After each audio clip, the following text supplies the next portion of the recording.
Now, I will admit that I'm not always the best at doing these, but I know when I do them, my home is so much cleaner and free of clutter and mess. So today I want to talk about those daily decluttering, tidying habits that are going to help keep your home cleaner. Let's go. Hi guys, it's Laura, and habit number 1. This is probably my biggest downfall. This is the one that is going to get you the biggest results, I think, like on a day-to-day basis. And that is, it's something I'm going to do right now. It's putting things away, putting things back when you are done with them, or tidying as you go. Now, yes, this might sound obvious, but I know for me that there is a huge difference between knowing you should be doing something and actually doing it. But it is a habit that you can build. It is a habit that I am still trying to build, but I go through phases with it. Sometimes I'm very good at it, sometimes not so much, but I do try, and the times that I do it are the times that my home is the cleanest. And listen, I know there are some times when you can't do something in the moment. You have to wait until you're finished doing something else, but do as much as you can as you're going along. For example, as you're cooking dinner, clear away as many pots and pans as you can while you're waiting for something to boil or bake, or you're waiting for the microwave. That's the way I do most of my cooking. You will be amazed at how much you can actually clean up before you even sit down to eat your dinner. But do as much as you can and then come back to it as soon as you can. It may help to set a reminder or an alarm or something on your phone, and you can also have regular tidy up time. So for example, every evening after dinner, you spend 10 or 15 minutes just tidying up, straightening things up. If you can't put everything back as you're going along, have those regular reminders throughout the day. And also, listen, make it as easy to do as possible. I'll come back to this as we kind of feed into the next habit, but don't make things hard to put away. If it's in any way difficult, you're just not going to do it. So put the stuff that is, used the most often in an easily accessible place. Make it easy to get it out, but also make it easy to put the stuff back. That is what is going to make the job run much more smoothly for you, and everything will get put back as quickly and efficiently as possible. Okay, and I've already alluded to this one, but that is making it as easy as possible on yourself to actually put that stuff away. So for me, like with the dishwasher, I've got the plates, cups, mugs, and all those types of things like right above the dishwasher. The drawer for all the cutlery is right beside the dishwasher. So as I'm taking things out, it makes it really easy to put things away. Now, there are some things that go on the other side of the room. What I do is I just pile those all up on the counter, and then all in one go, I will bring them across to the other side of the room, or as many trips as it takes so that I don't break things. But I'm having all of that stuff within easy reach. So a great one here is bins. Do you have bins that are easily accessible to you when you go to throw something away? Is there a convenient way to do that? Is there a convenient trash can nearby? So much clutter gets left lying around because there just isn't an easy way to discard of it. So look around your home at the worst hotspots for, rubbish, wrappers, things like that, and ask if you can put a bin there. So for example, if you always find that there are empty wrappers or takeout containers or something beside your couch, can you put a bin there? And it doesn't have to be like a really ugly bin or anything. I know that can be a hesitation for a lot of people, but even just a box, a little bag, a basket, just some form of receptacle. I sometimes will even use empty tissue boxes just to kind of collect those small wrappers and bits of papers and things like that. It really does not have to look unsightly, but where is that rubbish dropping, and can you put something there that will just collect it all up? Also think about clothes. So do you have a laundry hamper right where you get undressed?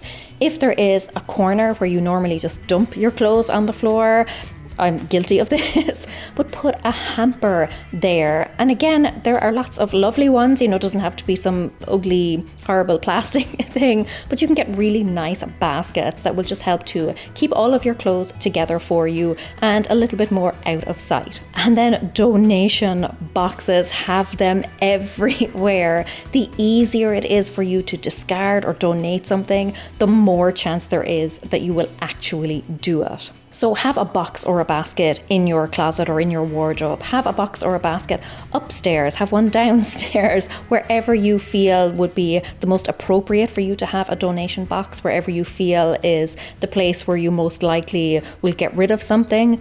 A box should be there. This next one is probably responsible for 99% of the clutter in my house, and that is not knowing where to put something, not having made a decision about where it is going to live in your home. So many times I will buy something or something will come into the house. Maybe my daughter will bring home something from school, maybe my husband will bring something home, and it just gets left there, usually on the kitchen counters, because we're just not sure what to do with it. Instead of taking a moment, because usually that's all it takes, instead of stopping for a few seconds and trying to make a decision about where it should go, we just leave it there. So if you find that that is a problem for you, try get into that habit. Instead of putting something down, ask yourself, where does this actually belong? Or if it's not something that is normally in your home, if it's something new that you're introducing to your home, where would I like this to belong? And some questions you can ask yourself if you're still not sure are, if I were looking for this thing, where would I go? Or what are some other things in my home that are similar to this type of thing? So is it kind of like a tech thing, a gadgety thing? Is it more of a food stuff? Is it more of a toy or a crafty thing? Those are the types of questions you can ask yourself that will give you a better idea of where something should actually go instead of just being dropped somewhere. What you can do then to reduce the amount of those types of decisions that you have to make in future is to cut down on the amount of stuff that is coming into your home, whether that be through, just shopping, you going out shopping, whether it be maybe junk mail that's coming in, lots of papers, things like that. Think about ways that you can actually stem the flow. That's what I call it, stemming the flow, stopping that stuff from coming into your house. Sometimes that's as simple as getting yourself off junk mail lists. Sometimes it's as simple as, not going out and shopping as often. Sometimes it can be putting a bin or a recycling box or a shredder by your door. And when you come back with papers and post and receipts and things like that, you automatically get rid of them. It goes back to that second thing that we talked about, which is keeping bins, receptacles, donation boxes and stuff very close at hand so you can deal with stuff as quickly as possible. So instead of putting something down, take a few seconds to actually think about where you would like it to go, and in future cut down on the amount of those decisions that you have to make. And you can absolutely have a spot for kind of miscellaneous things. If you've got loads of small little things that don't really belong with anything else, then that's what junk drawers are for, isn't it? But you can definitely have a box, a cupboard, a drawer that is just for random things. You can also have a spot for temporary stuff that it comes into your home but is going to be leaving your home pretty soon, so it doesn't really deserve a permanent spot. For example, library books. I keep a bag in my coat closet, and as soon as I'm finished reading one of my library books, I pop it in there, and then that bag is easy to grab when I'm going out the door. But if you have papers, that need to be signed and then sent back to the school or your office or wherever, you can have a temporary holding spot for that type of stuff. And the next habit then, and this one kind of builds on that last one, and that is being a little bit more mindful, noticing things, asking yourself where it belongs, but also, do you still actually want it? As you are going about your day, as you are using things, as you are touching things, as you are seeing things, ask yourself, does this still belong here? For example, let's say you go to get something out of a cupboard. Look at the top shelves, look at the bottom shelves, and ask yourself, is there anything there that's kind of been there for a while that I have not used and really have no intention of using? Is that something that could now leave my home? Also remember, as you're looking around your home and you are spotting kind of clutter hotspots, keep in mind that it is no good kind of just fixing the problem by just clearing it off that one time if you're not actually getting to the root of the problem. Yes, if it's a once off and you just find that there's some stuff has built up over time and it doesn't normally, that's fine, clear it off, go about your day. But if you are noticing that this is a regular, consistent problem, then ask yourself why. Let me give you an example. Papers on the dining table or on a kitchen counter or something. Yes, it's great if you can come in and clear off all of those papers and reclaim your table or your surface.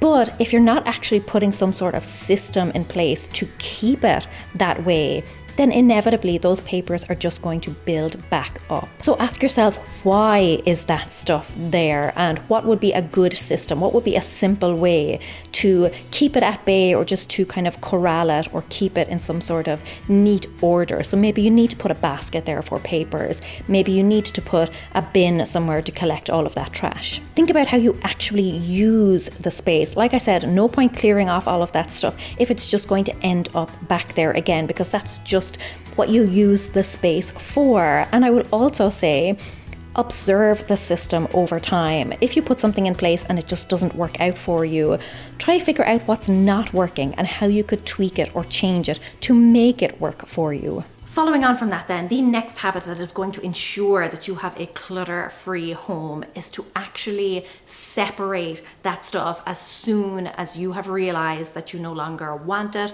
need it, love it. It's too easy to think, oh yeah, I must do something about that, and not actually do something about that. That is how things build up in our homes over time. It's all of these delayed decisions. Yeah, I'll get to that someday, or oh yeah, I must do something about that, when in reality, the time to do the thing is now. Again, having easily accessible bins and donation boxes is going to be a huge help here, because the easier it is to dump or donate something, the more likely it is that you will actually do it. And how often have you put off something because it just involved a little bit of hassle? You know, it doesn't have to be this insurmountable obstacle, but any sort of friction at all is going to stop you from getting the job done. So as soon as you notice that something has outstayed its welcome, send it on its way. Or as soon as you notice that clutter is building up in one spot, then put a system in place or put a bin there. Do something about it. Make it as easy as possible on yourself. And if you are worried that you will make a snap